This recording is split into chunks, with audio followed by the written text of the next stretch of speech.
Hello everyone, I'm Shorty from Meyer Resurrection, and if you ain't watching Rides Done Right, you ain't watching shit.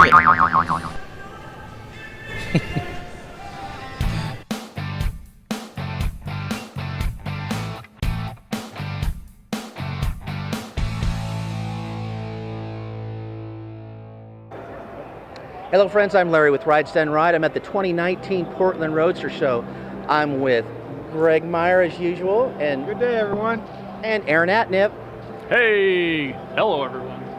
Aaron is the builder, half of A&M Deluxe Customs, and Aaron helped build this car. And what we're talking about today is Greg's car, Admeyer, and the Hall of Fame in Portland. And it's been a great run leading up to this point, and this weekend it kind of accumulates to you getting voted into the Hall of Fame, which is congratulations for that. Thank you so much. I'm just going to tell you, I'm going to list off some stuff that's crazy. In 2015, this car, Grand Nationals of Pomona, America's most beautiful roadster achievement, was the AMBR contender. Sacramento 2015, overall outstanding street rod, engine, paint, undercarriage display. 2015 SEMA got the prestigious Painter Award for the House of Color booth, and Good Guys West Coast top 5 finalist, first runner-up as the most beautiful street rod. Salt Lake City 2016, first in class, best rod, best display. 2016 Portland Roadster Show, best in class, outstanding street rod, outstanding display.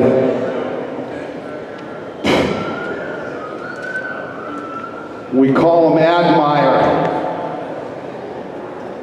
With the 1933 Chevrolet Roadster Show, come and join us in the Hall of Fame. Greg Admeyer.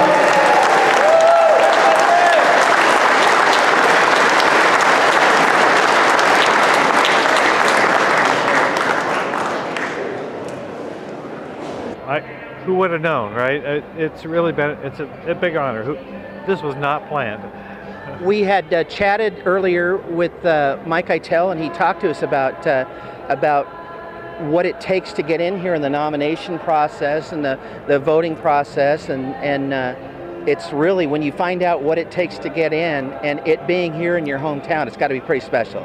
Yeah, absolutely is. I mean, I know a number of people in the Omaha Ride Council and at work here at the Portland Roadster Show, and and they're all good people. And it's just great to be a part of that team.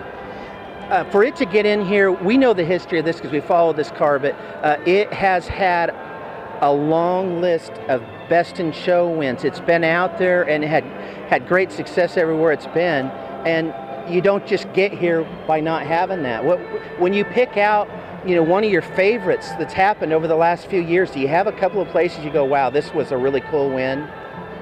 I think the most surprised I was ever was this last year in 2018 at the West Coast Nationals Good Guys Show, when I put the car in for just a builder's choice, because in 2015 the car had made it in the top 5 for America's most beautiful street rod, and so since I had already won that or been in that, then last year when I went back 3 years later and had been driving the car, and and I was just down there for friends, so I just said, okay, well, we'll put it in for the builder's choice, right?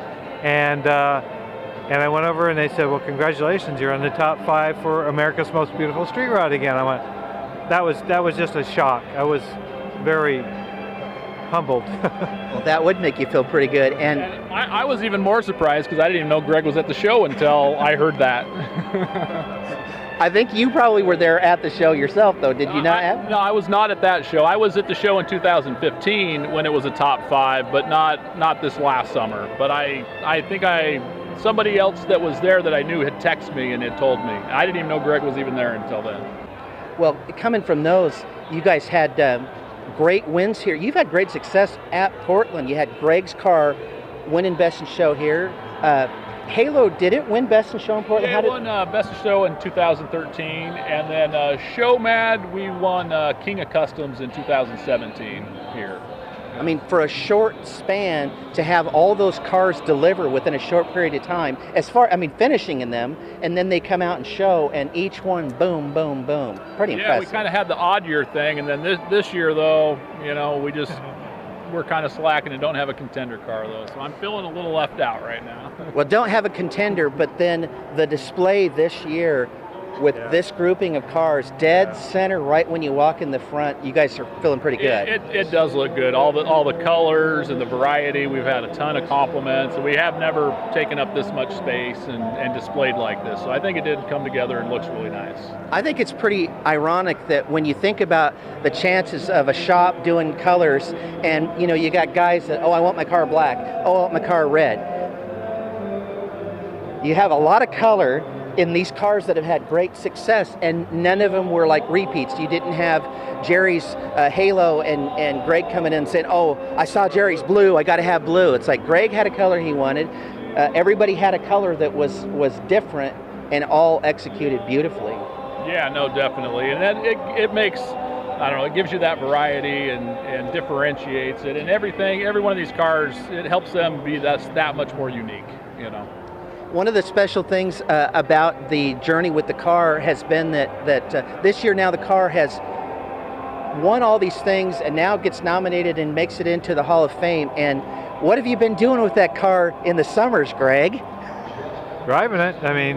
So we go to the shows and we'll try to do some every other year. It seems like I do more shows I do a light year and then a heavy year and then a light year, and I don't know, it just turned out that way. But going out to shows, that's what we have it for, is to go to the shows. But we also drive it around. We go out to, we live on the southwest side of the Portland area toward wine country, so we'll just drive it out into the, go out to the wineries and stuff, and that's the most fun.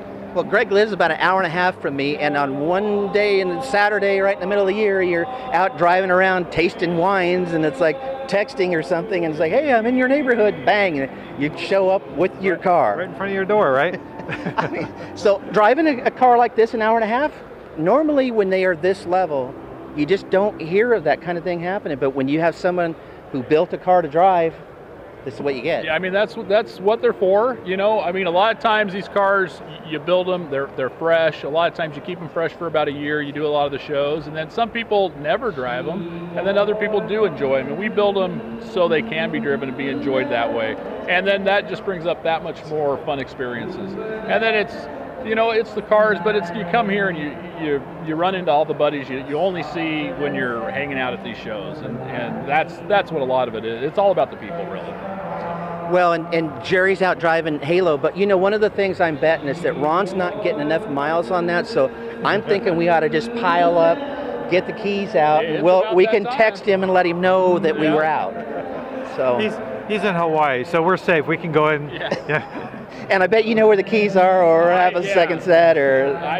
I have a couple sets, but no, and Ron, he's ready to get out and start driving that thing too. So we'll get that out a lot this summer. It'll get out and get to a lot of local shows, and so he can just get in it and go do whatever he wants and have fun, because that's what it's for. Well, we're going to look forward to seeing it. So, all right. Well, thank you guys for hanging out with us, and again, congratulations. This is a great honor, and it's been neat following it. So, thank you. Yeah, it is an honor. Thank you. We'll see you guys next time. Do one of these. It was so close. He goes, that was even better. So the second one. All right.